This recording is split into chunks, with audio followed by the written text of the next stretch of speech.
దీర్ఘకాలిక పంటలు. పంటలు పండడానికి 120 లేదా అంతకంటే ఎక్కువ రోజులు పట్టే పంటలను దీర్ఘకాలిక పంటలు అంటారు. స్వల్పకాలిక పంటలు. పంటలు పండడానికి 100 లేదా అంతకంటే తక్కువ రోజులు పట్టే పంటలను స్వల్పకాలిక పంటలు అంటారు. దీర్ఘకాలిక పంటలు అంటే పంటలు పండడానికి 180 లేదా అంతకంటే ఎక్కువ రోజులు పట్టే పంటలను దీర్ఘకాలిక పంటలు అంటారు. పంటలు పండడానికి 100 లేదా అంతకంటే తక్కువ రోజులు పట్టే పంటలను స్వల్పకాలిక పంటలు అంటారు.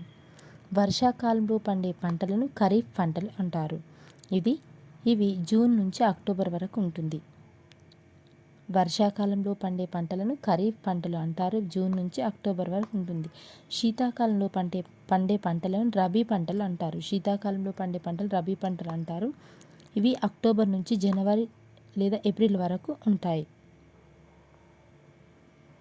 అక్టోబర్ నుంచి